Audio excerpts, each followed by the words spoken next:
Things are a bit strange in Minnesota right now, and if you've been following the quarterback situation, you've probably noticed it too. There are far more questions than answers, and a single decision could completely change the team's trajectory before the regular season even begins. So, stay tuned, because this situation is getting really interesting. Before we get into it, hit that like button if you're ready for another crazy Vikings season, and drop SKOL Vikings in the comments if you're riding with the team no matter what. Let's see how many Vikings fans are in here. The biggest question surrounding the Minnesota Vikings right now may not be who starts at quarterback. It may be whether J.J. McCarthy is even still on the roster when the regular season arrives. That possibility suddenly feels much harder to ignore after the latest comments from ESPN's Jeremy Fowler, the way McCarthy has been used during the preseason, and the strange sequence of events surrounding Minnesota's quarterback room. And the more you look at the details, the more questions start piling up. Fowler raised the possibility that Minnesota could receive trade calls involving McCarthy, while also questioning where the former 10 overall pick actually stands on the quarterback depth chart behind Kyler Murray. Is McCarthy QB2? Is Carson Wentz QB2? And if the Vikings truly believe McCarthy is not ready to be the immediate backup, then why has his preseason workload been so limited? That is where this situation gets especially interesting.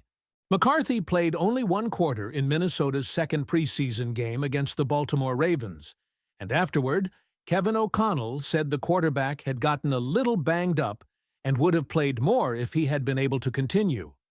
That explanation matters, because there had already been reporting before the game that McCarthy was expected to play only the first quarter.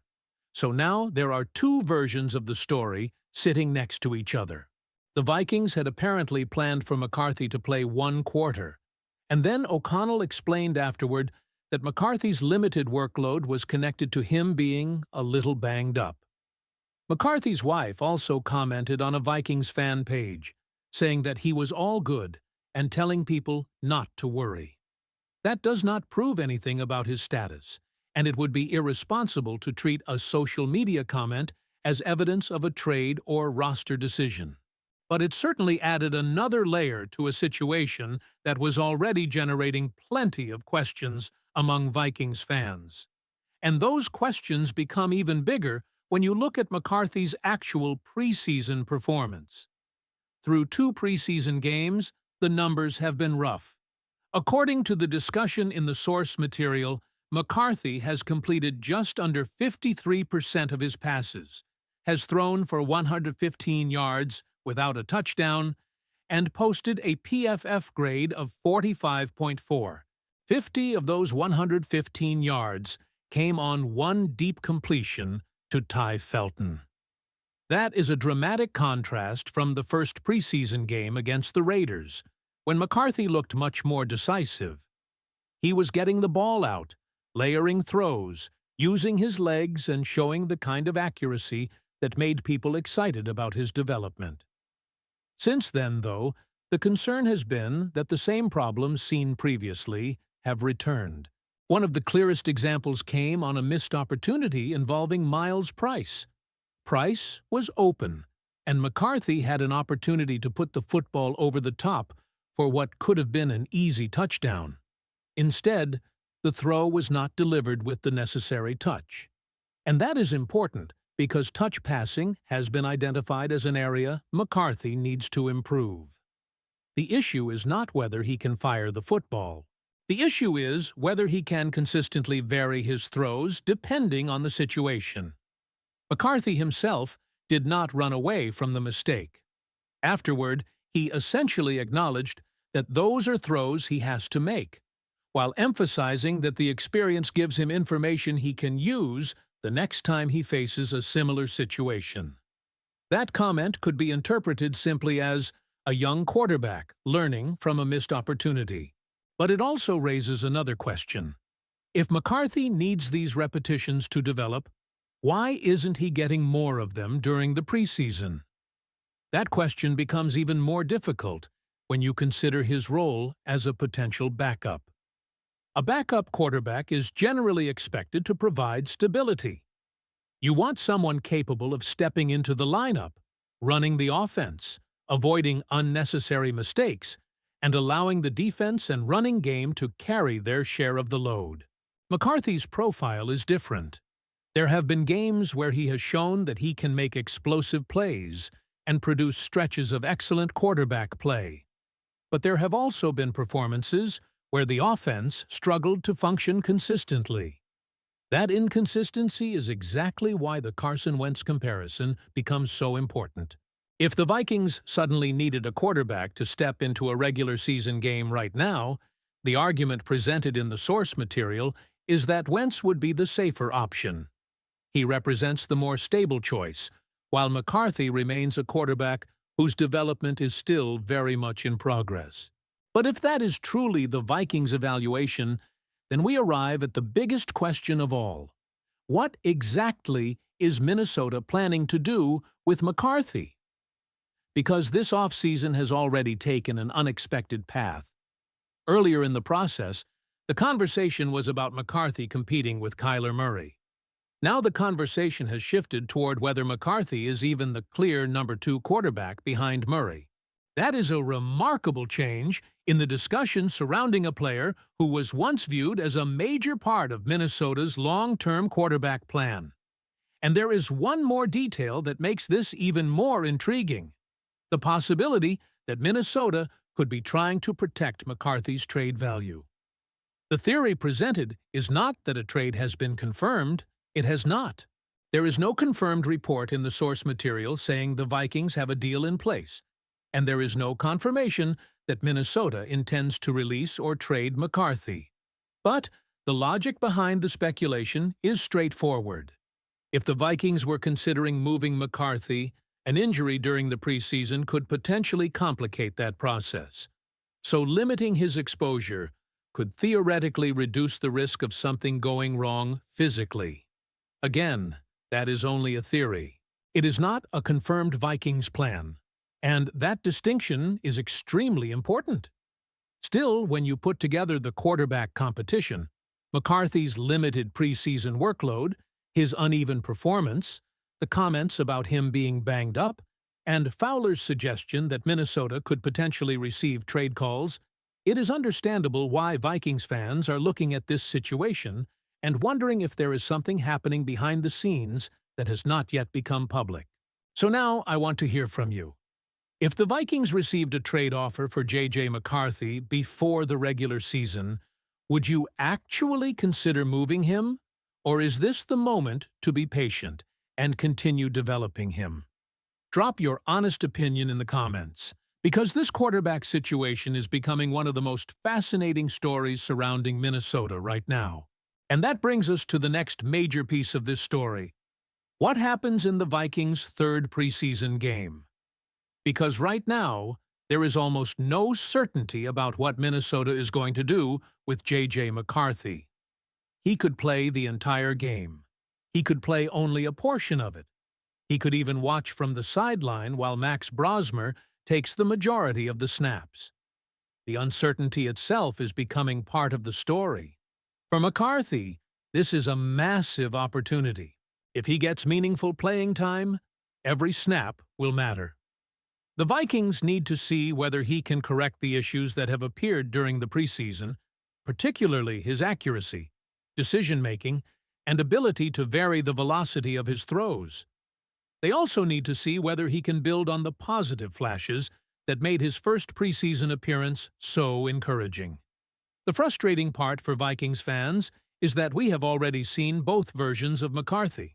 We saw the quarterback against the Raiders who looked decisive, accurate, and comfortable. We saw him use his legs, make layered throws, and move the offense with confidence. That performance gave fans a reason to believe the development was moving in the right direction. But the performances that followed have not provided the same confidence. Now, the Vikings are approaching a point where they have to make decisions about the quarterback room, and those decisions cannot be based solely on potential. Minnesota has to determine who gives the team the best chance to win if the starter is unavailable. That is where Carson Wentz becomes extremely important. If Wentz is clearly the more reliable option today, there is a legitimate argument for keeping him as QB2 and allowing McCarthy to continue developing without forcing him into a role he may not be ready for. But that also creates a difficult roster question. How long can the Vikings continue carrying a former No. 10 overall pick whose immediate role may be uncertain? And if Minnesota ultimately believes McCarthy is not ready to be the backup, what is the plan? Keep developing him? Reduce his exposure? Explore trade possibilities? Or simply remain patient and trust the coaching staff? Those are questions the Vikings have to answer very soon. There is also the question of McCarthy's development under Kevin O'Connell. Nobody is questioning McCarthy's work ethic. The criticism is about whether the development we expected to see has actually appeared consistently enough.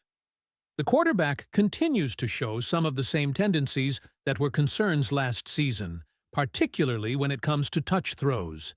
And that puts some responsibility on the coaching staff. O'Connell is widely regarded as a quarterback-friendly coach, but developing a young quarterback is not automatic. It takes time, repetition, and the right environment. McCarthy needs opportunities to make these throws, learn from mistakes, and then execute them correctly the next time. His own comments after the missed throw to Miles Price were revealing because he essentially said that he knows he can make those throws and that the experience gives him information for the next opportunity. That is exactly how young quarterbacks are supposed to learn. But the clock keeps moving. The regular season is getting closer, and Minnesota's first regular season opponent is the Green Bay Packers. The Vikings cannot afford to enter that game without knowing exactly what they have behind their starting quarterback. And that is why the next preseason game could tell us much more than the final statistics. If McCarthy receives extensive playing time, it could signal that the Vikings want to give him one more major opportunity to prove himself. If he barely plays, that will create even more questions. If Max Brosmer receives significant action, fans will immediately begin wondering how Minnesota views the entire depth chart. And if McCarthy suddenly delivers the kind of performance we saw against the Raiders, the conversation could change just as quickly. That is what makes this situation so unpredictable. Nothing in the available information confirms that the Vikings are preparing to trade McCarthy. Nothing confirms that they are planning to release him. Nothing confirms that there is already a deal waiting after the third preseason game. Those possibilities were raised as theories and questions, not established facts. But Jeremy Fowler's comments have placed the possibility of trade calls into the conversation, and McCarthy's preseason performance has given fans legitimate reasons to debate his current place on the roster. For a player selected number 10 overall, this is an enormous moment. The Vikings invested heavily in McCarthy, and the expectation was that he would eventually become an important part of the franchise's future.